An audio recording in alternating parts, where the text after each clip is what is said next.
saying it as I'm standing here. If the Lord asked me to stop ministry now, I stand by the God of heaven. I'm speaking. I know that they are recording this. I will never carry a mic again till Jesus comes. I love him more than ministry. I love him more than titles. Don't allow men clap you out of the will of God. You must sustain the grace and the hunger. Please hear me. I'm talking. This is not preaching. This is not. I'm speaking from the.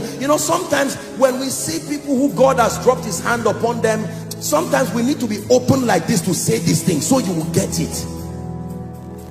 Don't let fame can be deceptive. People can clap their hands. When I was coming in, thank God for your wonderful protocol people. I saw everybody running around and some of you were holding cameras. I said,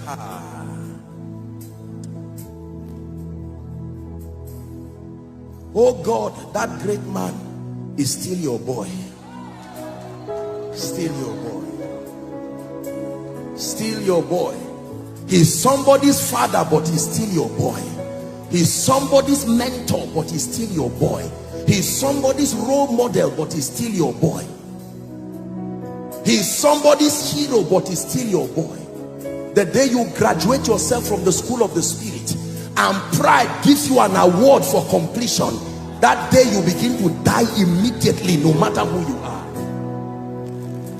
The day your knees becomes too far from the ground, that is the day your crown will fall from your head.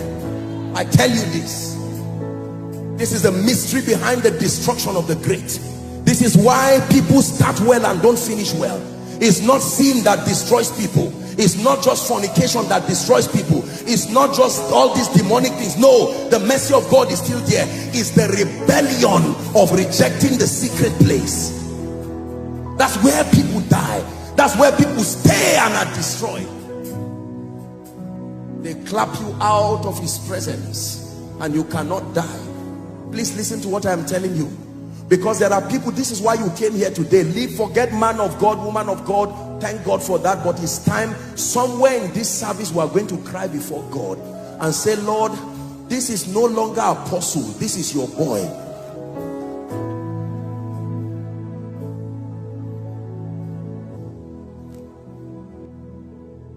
Are we together?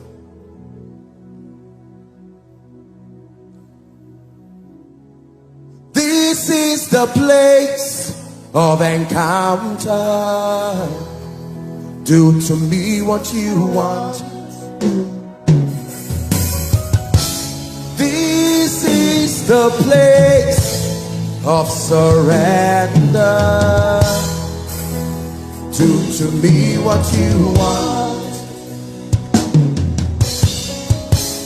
This is the place where my life is changed.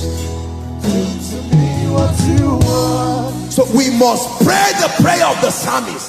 It says, search my heart, Lord, search me. I'm not ashamed of what you will find. If you find loss there, I'm not ashamed. I won't say I'm a big man. If you find loss, kill it before a generation kills me for it. If you find pride, I'm not ashamed when I stand before you. I know I'm a great musician. I know I'm a great man, but I come to you. May your all-seeing eye search my heart, search my motive. Leave ministry, leave preaching, leave singing. Focus on me. Listen. You can be fasting as a man of God. That fasting is complete, is almost wasted. You can go to God as a colleague, trying to get one or two things, the anointing for the season, with your hand in your pocket. Let me tell you the truth. You need to understand that although we are one with Christ, our dominion is shared dominion, not absolute dominion. And there are times you need to join the 20 and 4 elders, take away your golden crown and join them to lie down and cry, Kadosh, holy, holy.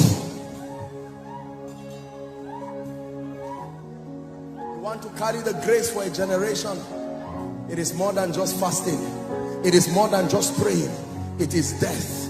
where you are not ashamed of whatever God finds. People can be clapping for you, and God says, no, in the last 2 weeks, pride is growing in you, lust is growing in you. In the last 2 weeks, bitterness, you are no, walk on it, and you get down on your knees quickly and say, Lord, I'm not ashamed. What is there to be ashamed of?